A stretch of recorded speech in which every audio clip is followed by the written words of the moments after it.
Hai Sobat Alkes, welcome back to our YouTube channel di Alat Kesehatan ID. Barengan sama Airin dan juga Dokter Maharani. Yes, di video kali ini kita bakalan bahas salah satu kondisi medis yang Airin sendiri nih ya dok sering mengalaminya, yaitu adalah alergi. Jadi Airin tuh sedikit curhat ya, emang sering banget tiba-tiba tuh gatel gitu, kayak alergi apa sih, bingung juga gitu loh. Nah kira-kira alergi ini apa sebenarnya, penyebabnya apa, kondisinya harusnya diatasi seperti apa, kita bakalan bahas secara tuntas di Airin's Room Talk, ngobrol-ngobrol santuy bareng Airin featuring Dokter Maharani.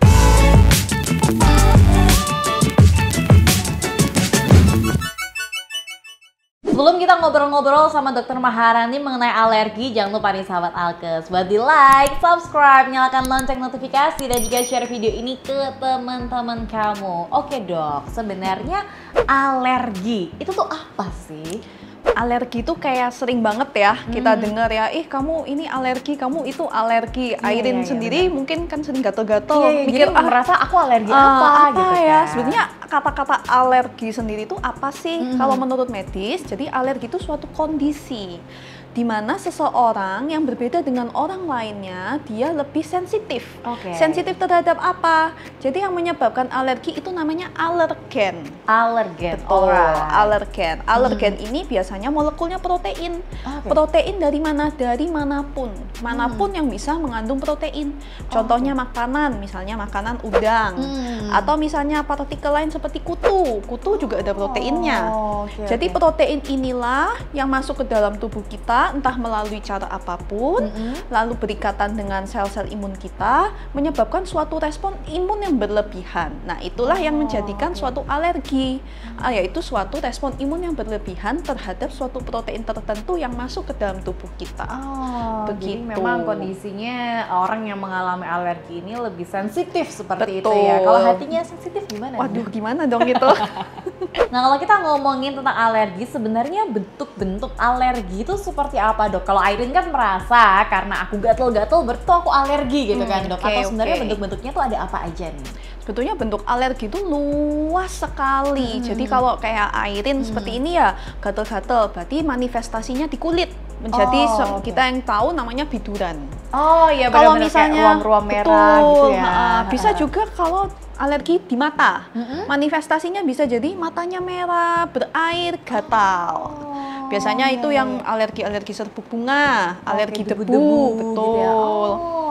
Bisa juga di hidung, hidungnya berair, bersin-bersin. Oh, biasanya kalau ini ya bangun pagi, betul. Kalau yang suhunya dingin gitu ya, ada yang kadang-kadang tuh kan kayak jadi loh kamu nih flu gitu kan, karena kok bersin-bersin terus. Betul. Tapi untuk membedakannya dengan flu biasa bagi musim COVID nih ya, kita takut jangan-jangan dia COVID nih gitu. Kan kita nggak boleh nih berpikiran negatif. Cara membedakannya yang gampang adalah alergi itu pasti ada waktunya. Misalnya dia saat pagi hari bersin-bersin parah, tapi waktu siang kok udah nggak apa-apa. Nah, itu alergi. Yang kedua adalah kalau misalnya bersinnya pada alergi itu ingusnya cair seperti air malah. Walaupun memang ya ingus cair itu tidak selalu alergi, bisa jadi infeksi, tapi pasti umumnya pasti ingusnya cair gitu. Berbeda dengan infeksi yang mungkin lebih kental. Kalau itu tadi yang di hidung ya. Kalau misalnya pada saluran pernafasan itu bisa menyebabkan menjadi sesak atau yang kita kenal dengan asma. Videografer kita nih kayaknya gitu ya. Iya, kayaknya kalau nggak salah videografer kita asma. Aduh, kasihan banget ya. Ada bentuk lain nggak dok selain itu misalnya? Ada yang kita jarang tahu bahwa alergi pada saluran pencernaan itu bisa menjadi diare. Oh iya, bisa alergi di saluran pencernaan. Baru tahu loh. Aku kira kalau diare ya mungkin karena makannya nggak cocok gitu aja sih. Iya, jadi memang nggak banyak yang tahu kan ya. Itu juga masuk kategori alergi. Termasuk dalam kategori alergi bahwa alergi bila bermanifestasi pada saluran pencernaan menjadi diare.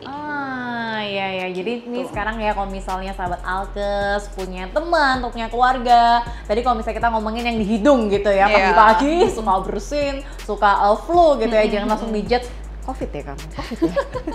Nah, alergi ini kan disebabkan oleh alergen ya dok tadi ya. Nah, tapi ada nggak penyebab-penyebab lain atau lebih detailnya seperti apa sih penyebab dari alergi ini?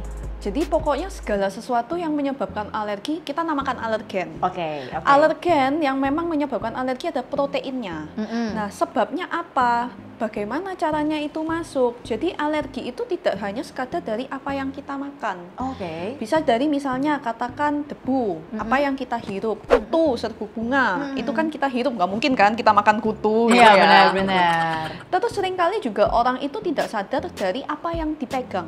Oh. Dipegang Iya. atau dipakai. Misalnya Oke. dipegang tuh contohnya gimana? Misalnya ada nih yang alergi dengan sabun cuci. Rata-rata itu pada ibu rumah tangga ya. Misalnya sabun cuci deterjen, terus misalnya sabun cuci pel, itu memang menyebabkan alergi pada beberapa orang.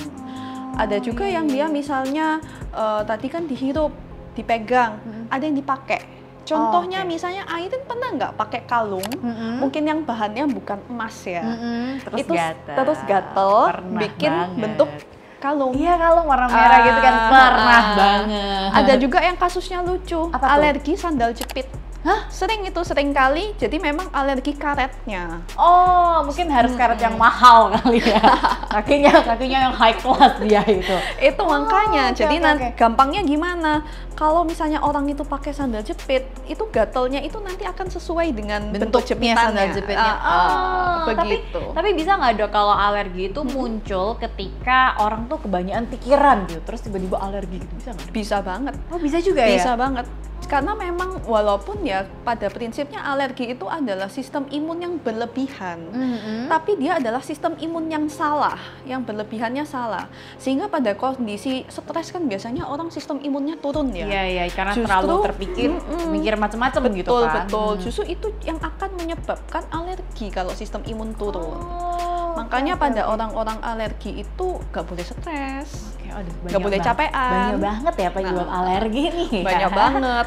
Oke. Kalau tadi kita udah membahas gitu ya, penyebab alergi ini macam-macam gitu kan. Bisa yang betul. dimakan, bisa yang dihirup, Betul, dipegang, betul. pikiran juga bisa yang dipakai gitu kan Dok. Tapi yang paling sering Airin dengar adalah misalnya, aduh aku nggak bisa makan udang, aku alergi udang. Oke, gitu. Bisa betul. nggak kalau ketika misalnya waktu SMA gitu ya, dia bilang alergi udang. Tapi ternyata berlanjutnya usia gitu, bertambah usia, dia jadi alergi ayam, berubah gitu Oke, alerginya. berubah Bisa nggak, ya. Dok? Sebetulnya ya mungkin bisa jadi bukan berubah ya, tapi bertambah. Karena kan orang kalau alergi berarti dia sensitif sistem imunnya.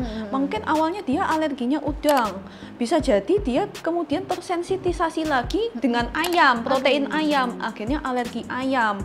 Bisa jadi memang alergi udangnya antara memang sudah tidak alergi atau ketambahan. Gitu.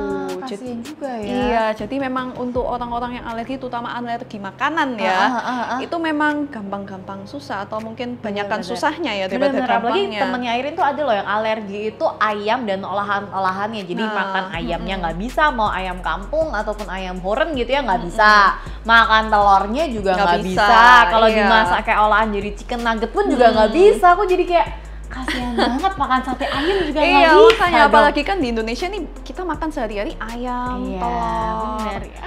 Apalagi kalau kayak alergi udang seringkali nggak cuma udang doang kan, satu kelompok dengan seafood. Seafoodnya Kepiting, ya, itu cenderung biasanya nggak cumi, bisa. cenderung Oke. biasanya memang nggak bisa. Jadi kalau apakah dari alergi udang tiba-tiba berubah jadi ayam, itu kemungkinan bukan berubah tapi justru malah bertambah. Iya. Masih seputar alergi yang dari makanan gitu ya Dok. Bisa nggak kalau tiba-tiba awalnya ya, Iya. awalnya tuh kalau misalnya Airin nih makan udang nggak apa-apa gitu kan. Tapi suatu ketika habis makan misalnya bakmi ada udangnya gitu. Setelah makan tuh kok gatel-gatel gitu loh Dok. Oh, oke, Apakah oke. memang kan dugaannya tuh dari udang apa seperti apa nih Dok? Memang ini sering kali ya pasien itu datang dengan bingung, dok saya nggak apa-apa biasanya makan udang tapi kok kali ini saya makan udang kok gatel-gatel kenapa ya? Jadi memang penyebabnya ada dua, Airin. Yang pertama, alergi itu untuk menjadi suatu alergi itu harus melalui proses namanya sensitisasi. Oke. Jadi misalnya nih Airin memang punya bakat alergi udang. Mungkin untuk pertama kali makan udang, Airin nggak akan timbul gatal-gatal. Oke. Karena harus protein udang dikenalin dulu nih sama sistem imun. Yang pertama kali adalah pengenalan. Pengenalan itu tidak akan menimbulkan gejala. Baru nanti Airin makan udang kedua, ketiga, keempat, baru muncul gejala. Sama kayak kita kalau kenalan ya Iya. sama pacar gitu kan. Untuk awal kenalan mungkin biasa aja gitu. Tiba-tiba itu. kalau sering-sering chatting, lah Akhirnya kok ada yang bergetar nih.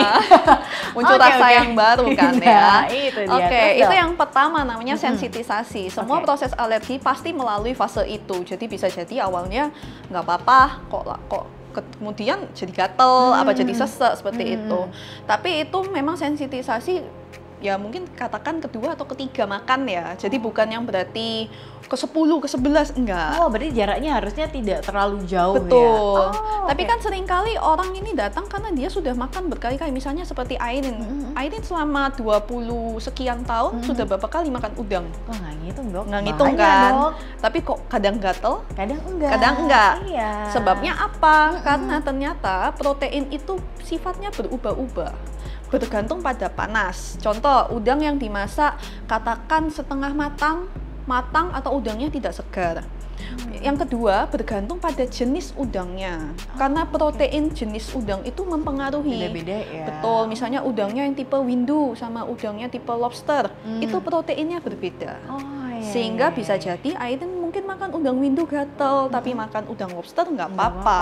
gitu. Gitu. PR banget ya.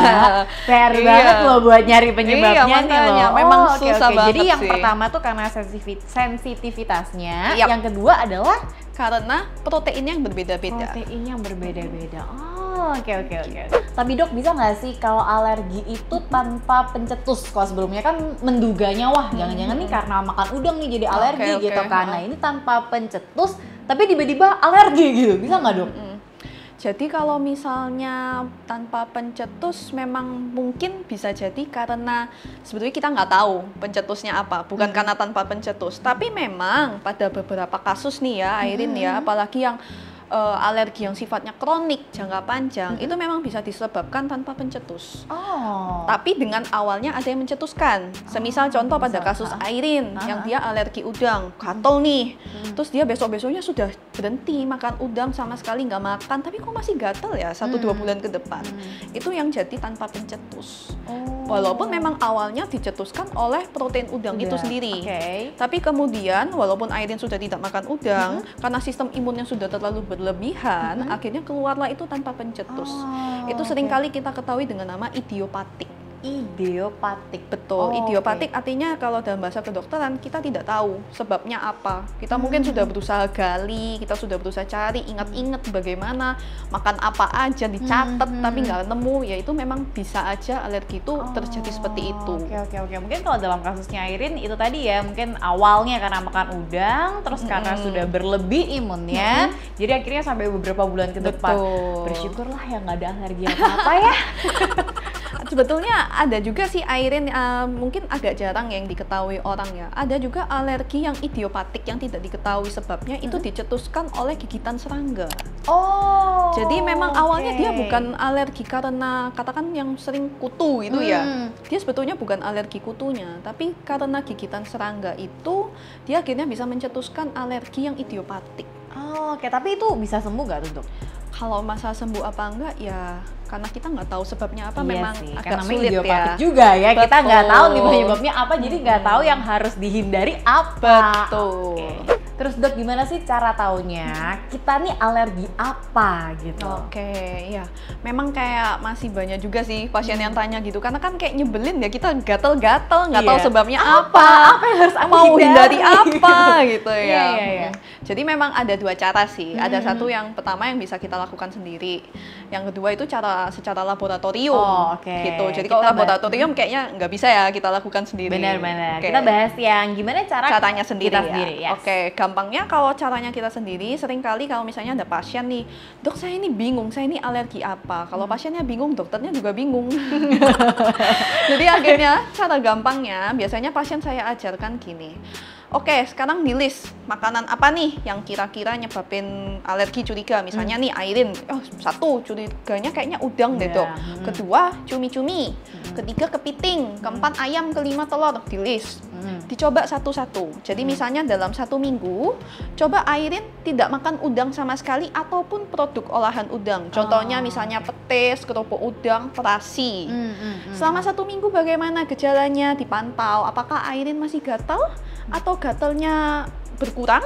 Kalau gatalnya berkurang, ya bisa jadi memang alerginya udang. Oke. Tapi ini dengan catatan Airin nggak minum obat alergi loh ya. Oke, kalau minum obat sama ya aja. gara-gara obat ya berarti. Iya, Misalnya iya. minggu pertama, wah dok, sudah ngindari udang nih tapi kok masih gatel. Gatel. Nah, kita coba minggu kedua. Apa tadi Airin yang kedua? Cumi dok. Oke, sekarang minggu kedua boleh makan udang, boleh makan ayam, kepiting boleh, tapi jangan makan cumi sama sekali. Begitu juga dicoba nanti sampai minggu ketiga, keempat, kelima. Cuma memang cara ini susahnya butuh waktu yang lama. Benar, dan harus peka juga ya. Harus peka, karena kadang kita nggak sadar loh kalau misalnya ternyata makanan yang kita makan ada protein olahan itu. Misalnya kayak lagi hindari udang, lupa kalau sambal tuh ada terasinya. Kayak gitu. Iya, benar. Ya itu. Jadi kalau memang mau cepet ya cara yang kedua laboratorium. Tapi biasanya tingkat keakuratannya berapa dok kalau di lab itu? Kalau di lab itu tingkat keakuratannya ya cukup akurat sih bisa dibilang ya. Jadi mungkin dijelaskan sedikit ya, ada 2 cara. Yang satu tuh namanya uji cukit atau skin prick.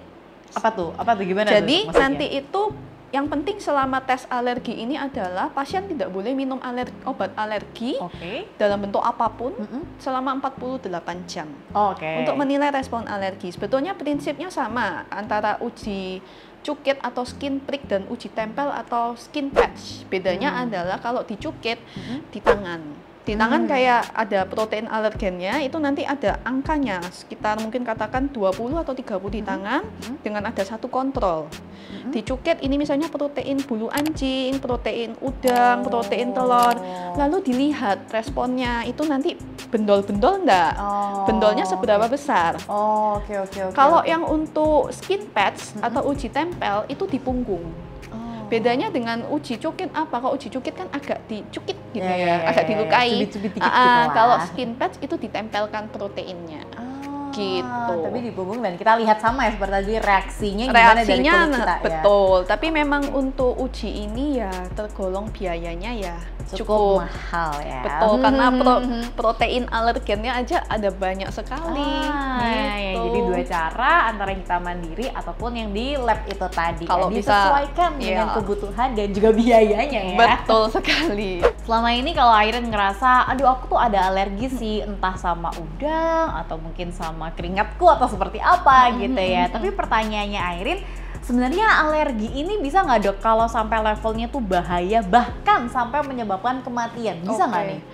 Bisa aja sih sebetulnya. Oh iya bisa? Iya, mungkin kalau Airin kan level yang cuma gatel ya. Iya. Tapi kalau kayak kameramen kita ini yang sampai sesek, itu yang jadi bahaya. Ada juga namanya itu reaksi anafilaktik. Apa tuh dok? Jadi reaksi anafilaktik itu suatu respon alergi yang akut yang cepat, biasanya dalam kurang dari 24 jam. Gejalanya biasanya dia bisa langsung tensinya drop, sesek banget, terus habis gitu bisa pingsan, itu bisa sampai kematian kalau nggak cepet. Gitu. Dan memang bentuk-bentuk alergi itu bermacam-macam Airin. Jadi yang kalau Airin kan gatal nih, bisa aja nih nanti ditambah usia, gatalnya berubah. Jadi bisa jadi sesek, bisa jadi rinitis alergi. Jangan. Cukup lah, cukup di sini itu aja memang lah. namanya allergic march. Jadi ada langkah step-stepnya. Allergic march kalau misalnya pada anak-anak bayi ya, memang biasanya itu seperti dermatitis atopi, seperti itu. Tapi kalau sudah umur 5 tahun ke atas, dia bisa menjadi rinitis alergi, terus juga bisa menjadi asma. Makanya emang orang-orang dewasa seringkali yang bentuk alerginya adalah asma ataupun yang beler itu di pagi hari rinitis alergi. Tapi apakah pasti kalau alergi itu seiring bertambahnya usia juga semacam tingkatannya tambah parah gitu dok? Belum pasti tentu. Nggak? Atau bisa aja kita jaga kayak ya udah tetap gatel-gatel aja gitu? Sebetulnya kembali lagi ya ke respon tubuh seseorang, karena kan seseorang tuh unik. Jadi nggak bisa kita judge, oh pasti bisa seperti itu, enggak. Tapi ya makanya sebetulnya untuk orang yang alergi itu caranya ya harus menjaga supaya nggak kena dengan alergennya. Iya, iya. Makanya itu Pemicunya tuh apa harus dicari juga penting ya. banget, bener Airin, Oke, penting oke. banget kita tahu apa sih pemicunya supaya dijaga nggak kambuh berikutnya. Jadi buat sahabat Alkes yang mungkin setelah nonton video ini merasa, iya jangan-jangan aku ada alergi. Nah, itu jangan disepelekan ya, coba dicari Betul. penyebabnya apa, kalau bisa ya dihindarin supaya tidak timbul alergi tersebut dan tidak bertambah parah dengan seiring berjalannya waktu. Andai kata nih dok, kita udah merasa gitu ya, wah jangan-jangan aku ada alergi gitu. Apa yang harus kita lakukan dok ketika kita tahu kayaknya aku punya alergi nih gitu? Oke, ya. Jadi kita bisa melakukan beberapa hal dari prevensinya, pencegahannya, sama dari kuratifnya. Atau kalau sudah timbul gejala gimana? Oke. Mungkin kalau dari prevensinya, pencegahannya jelas seperti yang tadi kita udah bicarakan, ya dicegah, dicari apa sebabnya, dihindari. Sudah, itu udah yang paling baik lah dalam alergi ya. Kalau untuk kuratifnya, memang kita bisa minum obat anti alergi. Mungkin bukan kuratif ya, apa ya? Secara gejala. Kalau oke. kuratif itu kan mungkin bahasanya menyembuhkan ya. Oh, Tapi oke. ini menata Mengurangi laksana gejalanya ya. gejalanya ya kita minum obat anti alergi. Kalau memang nggak mempan ya bisa jadi ke dokter aja. Nanti biasanya akan diresepkan obat anti alergi atau mungkin obat untuk menurunkan sistem imun karena kan memang sistem imun yang salah, yang oke. berlebihan yang salah sehingga perlu diturunkan lebih dahulu. Oke. Tapi kalau kebanyakan minum obat kan juga nggak sehat ya dok ya? Iya memang, tapi selama itu sesuai anjuran dokter, pasti semua sudah ada pertimbangannya. Iya. Tapi kalau alergi sendiri sebetulnya bisa sembuh nggak dok? Tadi sebenarnya Airin udah tanya, tapi aku masih kepo gitu, masih penasaran gitu loh. Karena memang kayak apakah alergi seperti penyakit kayak flu? gregetan gitu loh, kayak tanya Syarina kan, Iya. gregetan gitu. Bisa nggak sih sebetulnya sembuh nih alergi? Karena jujur kalau misalnya Airin dibilang alergi yang munculnya gatal-gatal gitu kan kadang kayak annoying gitu Oke, ya kan, annoying apalagi banget. kadang tuh tangannya nakal, suka garuin jadinya merah-merah Luka, gitu. iya. Iya benar-benar. Bisa nggak dok jadi? Jadi sebetulnya ada suatu cara untuk katakan apa ya, mungkin bukan bahasanya bukan sembuh, tapi supaya alergi ini tidak begitu heboh. Oke. Jadi ada namanya sensitisasi kan, yang saat tadi kita pertama yaitu proses protein pengenalan dengan imun. Oke. Nah untuk caranya ini kebalikannya dari sensitisasi, yaitu desensitisasi. Oke, desensitisasi. Jadi menurunkan sensitivitasnya. Oh, caranya gimana? Caranya kita ambil sampel Airin lagi Ya. yang alergi udang. Misalnya nih ya. Misalnya ya, jadi misalnya hari ini Airin makan udang secuil aja, Oke. gak timbul reaksi alergi nih. Nah, aman. Besok Airin coba naikkan dosisnya udangnya, jadi makan 2 cuil. Oh. Nggak muncul reaksi. Berikutnya naikkan lagi sampai tahu timbul reaksinya seberapa. Oke. Dengan cara seperti itu namanya cara desensitisasi. Harapannya supaya lebih kebal terhadap Terbiasa protein yang ya. masuk. Betul. Tapi ya memang ada resiko juga ya Memang dari situ. beresiko. Kalau andai kata yang tadi nih alerginya tuh adalah sampai sesak nafas gitu. Nah, Sedangkan itu udah makan secuil bahayanya. tiba-tiba sesak nafas. Nah, Nah. itu yang bahaya. Tapi mungkin kalau muncul alerginya seperti Airin yang kayak gatel-gatel gitu boleh tuh dicoba. Mungkin boleh dicoba, tapi ya selama kuat aja. Tapi Kuat jangan sampai aja secuil terus udah gatel-gatel kan ya. Aduh, iya. Ya gitu, Airin. Tapi ya kalau memang mau ke dalam kondisi khusus ya, misalnya memang punya asma yang sesek sekali, kalau memang mau coba seperti itu lebih baik dengan pengawasan dokter sih. Oh, oke deh. Ya semoga aja sobat Alkes yang ada alergi bisa sembuh lah ya, bisa Iya. berkurang gitu. Dokter Maharani, kita ini kan udah bahas banyak banget lah ya seputar alergi gitu kan. Oke, Bentuk-bentuknya seperti apa, penyebabnya seperti apa gitu kan, cara ngatasinya gimana. Tapi aku tuh penasaran, bisa nggak sih aku tuh alergi sama cuaca panas gitu dok? Bisa nggak? Oke. Bisa aja, Ha-ha. karena kan kalau panas keringetan keluar mungkin alergi dengan keringetnya. Oh, memang bisa alergi sama Bisa. keringat sendiri tuh bisa ya? Bisa, alergi dengan cuacanya memang bisa. Ada juga ada orang alergi matahari, itu bisa. Oh, oke. Kita balik, bukan alergi matahari, alergi dingin. Itu memang pernah diajarkan waktu dulu saya sekolah. Ada seseorang yang dia percobaan alergi es batu. Alergi es batu dong. Betul, jadi dia taunya seperti apa? Percobaannya itu dia ditempelkan es batu di punggung. Ternyata terbentuk biduran. Waduh. Nah. Tapi itu kalau tersentuh aja atau kalau kita minum juga alergi tuh dok? kalau waktu itu kasusnya tersentuh. Tersentuh ya. Oh, Ada untung masih bisa minum es cendol.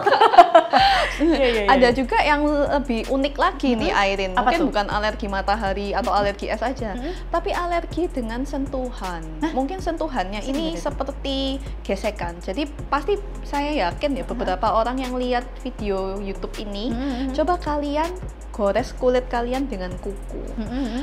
Nah, apakah nanti nggak lama keluar rasa gatal, terus keluar bentol yang bentuknya itu sama dengan goresan? Kayak garis gitu ya. Betul. Itu suatu bentuk alergi. Oh, kok bisa dok? Karena responnya, iya, karena respon berlebihan. Walaupun memang alergi secara teori awalnya adalah protein, apa hubungannya goresan dengan protein itu kan? ya. Karena memang dari awal respon imunnya sudah berlebihan, sehingga pecahnya sel-sel imun itu menyebabkan bentol sudah. Aduh, ternyata begitu luas ya alergi ini Begitu dan luas. sampai ada yang alergi es batu. Iya.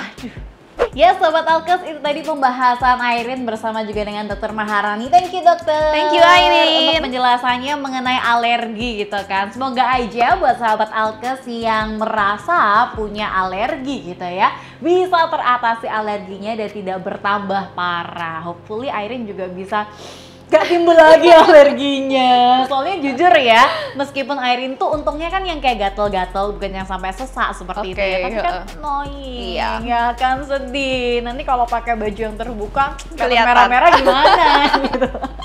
Anyway, thank you for watching Sahabat Alkes. Jangan lupa buat like, subscribe, nyalakan lonceng notifikasi dan juga share video ini ke teman-teman kamu. Plus follow Instagram kita @alatkesehatanid_official. Kalau misalnya nih kamu ada request pengen Airin sama Dr. Maharani bahas tentang kesehatan apa, boleh dong tulis di kolom komentar ya. Nanti sebisa mungkin kita bakalan bahas request dari kamu itu. Once again, thank you Dr. Maharani. Thank you Airin. Kita ketemu ya di video berikutnya di Airin's Room Talk, ngobrol-ngobrol santuy bareng Airin.